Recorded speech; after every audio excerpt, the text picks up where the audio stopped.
In this video we have travelled to Mount Taranaki. You can just see it there in the distance, shrouded in the mist. It is the highest point for many a mile. It is absolutely staggering. So the clouds going on by.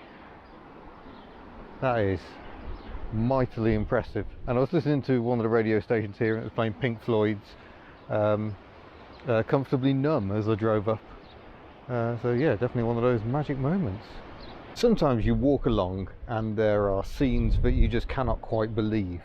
Here we have a Fiat 500, it's an Audi 100 C3 in the background, and Mount Taranaki. So quite a nice view. But it turns out this is not the most interesting car here, even though it has Fiat 126 running gear. No, this place is it's something else. So yeah, with this view already, you're already thinking this is going to be an interesting place to visit. We've got this crazy Chinese built thing, which apparently has terrible steering geometry and is here to be modified so it actually doesn't go all over the road when you're driving it. We've got a mobility scooter with an engine and some serious tyre wear on the back. That's had a lot of fun. We've got this crazy little moped turned into a bike. So it's a three-wheeler, but it's got an offset front wheel and a stabilizer wheel for when it inevitably falls over because it's unbalanced. It's crazy. There's a Honda Caren, I think it is, in there somewhere. Yeah, that's just bonkers. We've got this Bajaj little tuk-tuk, where it looks like an Italian type based one, very Vespery.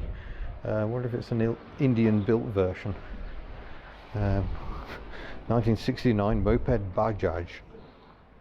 No further clues, but might even have a run out in that one. We've got this engine, Cycle Master engine in the back wheel on this bike, a penny farthing, as you do. I've already ridden one, I don't need another. A Honda Elite 250, a little Trojan. I've done a test video on a Trojan, so you can check that out by heading back to my channel if you go and have a search.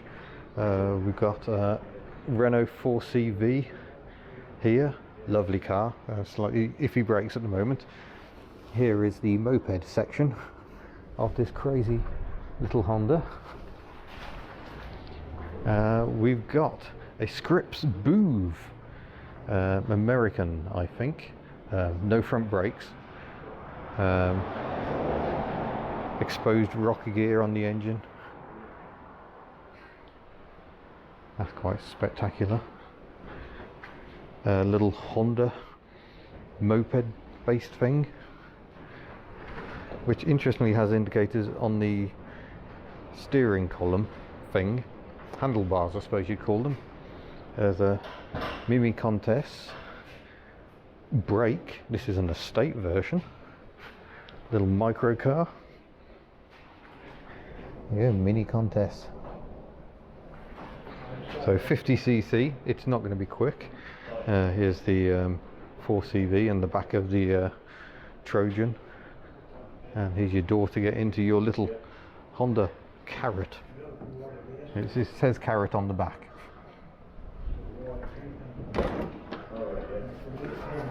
There you go, it almost looks like it's got seating for two. It's got forwards and backwards by the look of it. That's quite fascinating.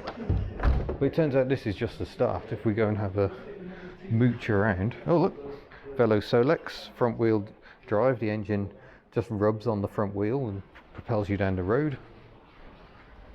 Yeah, if we come in here, we've got an Arrol-Johnston, which looks like this. This is with an Arrol who came to visit, so that's what it looks like built up. But it didn't have a gearbox and didn't work, and had quite a few issues. So yeah, someone's managed to make a gearbox from the patterns. Look at that, lovely old Whitworth spanners. and it's a baffling spec. This is the flywheel stroke engine fan.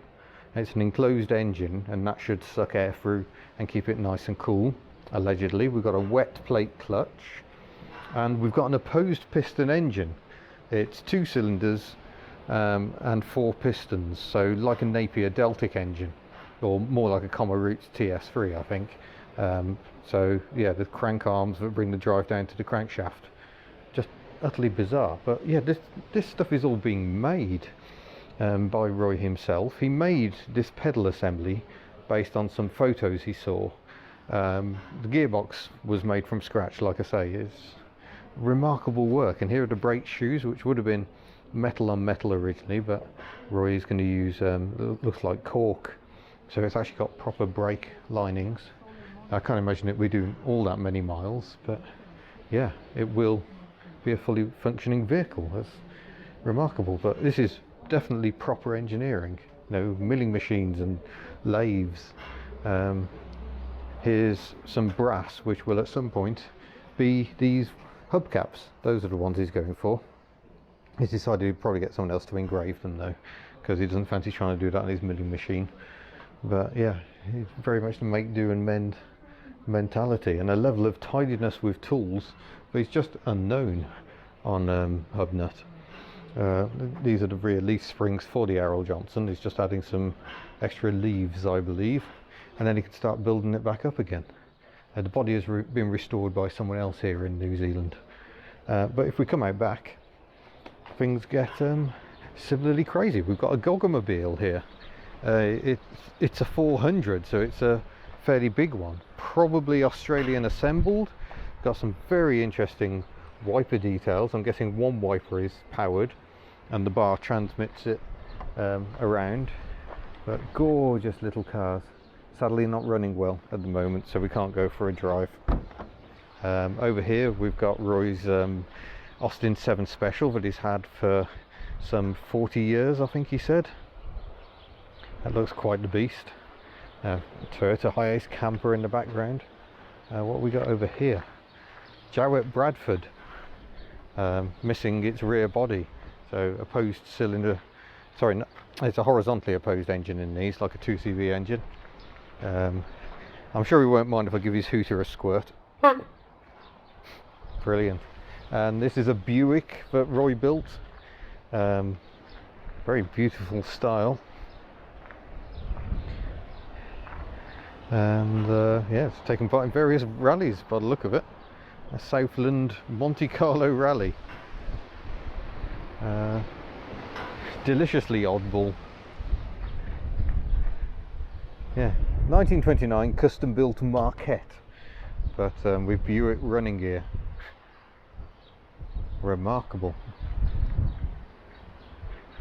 And let's go and have a peek in here. We've got a couple of replica race cars. This hasn't even got an engine. It's a Brabham replica. Excuse the shadow. We've got a row of invalid carriages, a bath chair, a Saigon rickshaw, a 1948 Nelco invalid carriage, and there's another invalid carriage back here as well. And you accelerate and brake by twisting the handle. This is a Mabea from Greece. Mabea was the company that had Reliant design the Fox for it. So they built the Reliant Fox. I think they designed the body but used Reliant's chassis, but then Reliant bought the body rights and started making them in the UK. God knows how you drive this. There's pedals, levers, handlebars. Crazy. Little wiper. Oh, no power. So that's quite interesting. Dates from 1984, believe it or not. Over here we've got a Snuggy. Steph from iDriver Classic has driven a Snuggy. That's from the UK. They weren't built there, they were built in Italy, I believe. Italy? What the hell am I on about? So yeah, check out that video. This is a Ligier. Sadly with its engine in pieces. Roy plans to put a 180cc engine in it for lols. I think Roy's a bit crazy. And this is a Honda Boo Boo. Another interesting little moped derived vehicle, an NSU Prince here. NSU Prince, gorgeous little twin cylinder overhead cam engine, really quite advanced. Nice car when finished. If you would like to buy this car, let me know. He's decided that's one project too many. And then we've got this thing, and I don't even know what this is. Roy didn't even seem to know what this is. He claimed it was kind of a New Zealand developed prototype. But it's got a Ford 10 engine mounted in the back, a right hand gear change. It's got low, second, third and reverse. So it's an interesting pattern on it. These very old dials. Horn there, that's yeah, an extraordinary thing, and very odd front suspension. It's kind of got wishbone suspension, but this big bar seems to go off all the way across the front end. So we've got, you know, coil spring up there. Really quite strange. No idea what it is. If you can shed any light on this mysterious vehicle, do let me know. But yeah, it's a quite remarkable place, and some mighty fine engineering goes on within it. But I love Goggomobiles, they are so pretty. There you go, that's what happens when you just wander along somewhere and decide to take a peek inside. I was actually given a tip off about this place, and we turned up with someone I'm staying with here in Taranaki. But yeah, just wonderful.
That is the craziest thing I have ever driven. I'm going to drive it some more.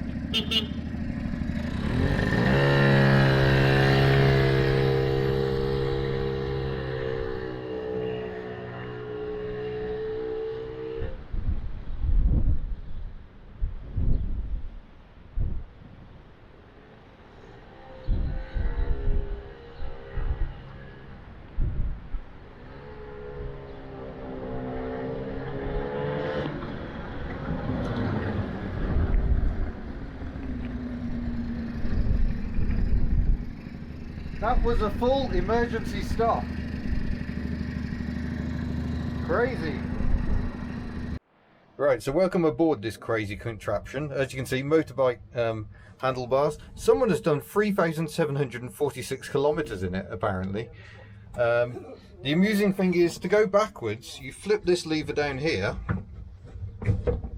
and that pushes an electric motor against the rear wheel, and then you press that and you go backwards very, very slowly.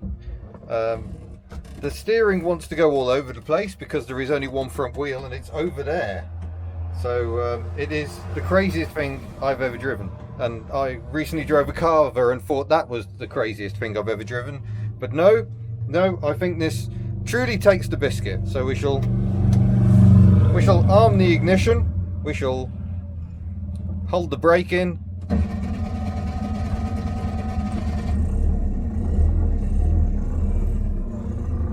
I'm just going to adjust the mirror so I can see what's coming up behind me.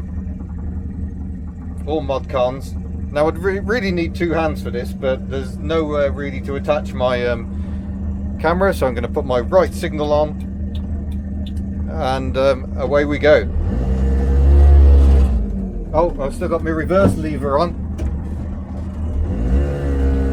It actually picks up quite quickly. Well, I think we've got a tailwind. But what is more alarming is when you try and I'm going to put my right signal on. When you turn, you just struggle to get over the crest of the road.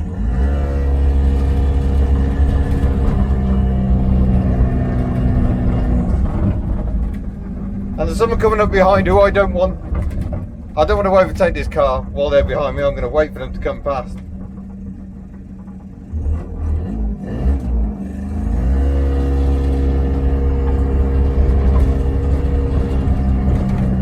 It feels terrifying, and you kind of expect it'll fall over when you do a right turn, but it doesn't actually seem to. It's just, how did anyone think this was acceptable motoring? That's just, yeah, remarkable. So that's to turn your headlight on. And then that's your main beam, and you're not, and we're just rolling down the road. The wind's blowing us down the road, I think. And unfortunately the windscreen wiper doesn't appear to work. Yeah, we're building good speed up here, just with the wind blowing us along. And there's some nice Japanese for you. Oh, well, we'll have to turn around again now. So 50cc moped.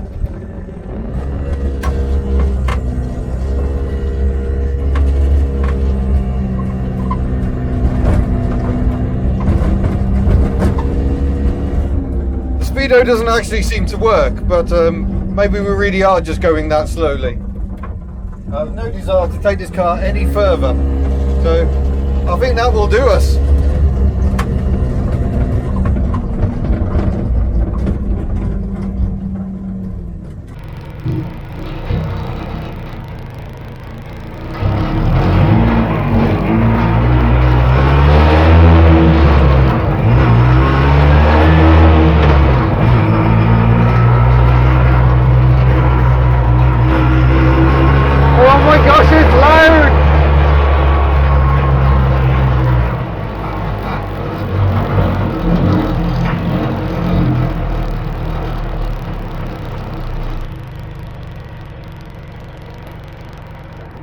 Oh no, stalled it. Disaster. Into neutral.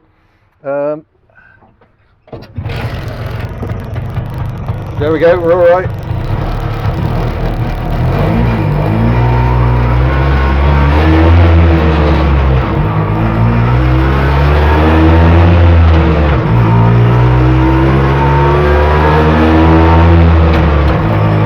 Oh my god! This is so loud! It's so amazing! Hey! My backside is vibrating!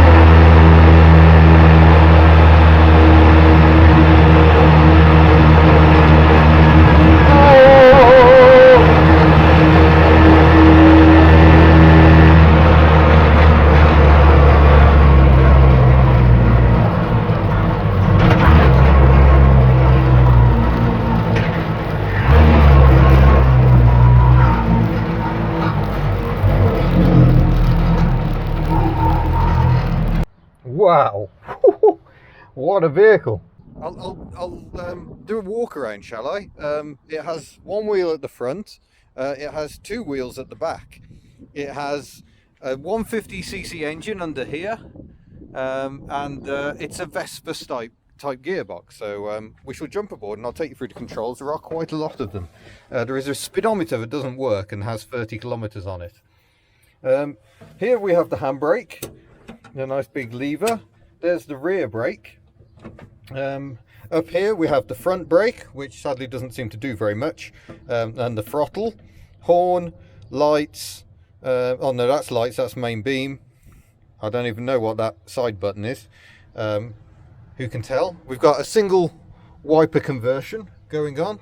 The fuel gauge is this well calibrated stick. There you go. 4 litres.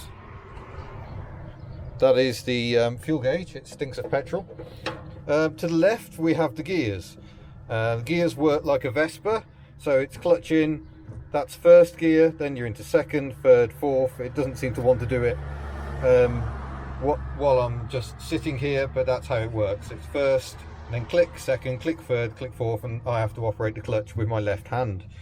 Indicators are controlled down here. I'm not convinced they are working all that much either. There are mirrors located here and here. There are no doors, so we are open to the elements. And down here is the engine start.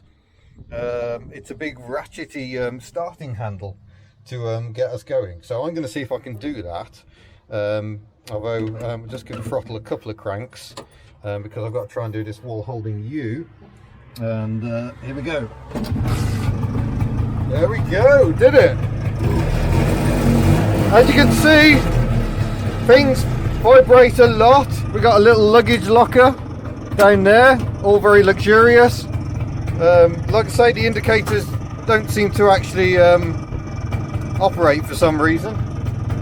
It's a bit of a shame because you got these little telltales here. But it's okay, we're in the middle of nowhere. We don't really need such things. That's the fuel tank, so you dip it just there. But I think we should probably go for a drive, don't you?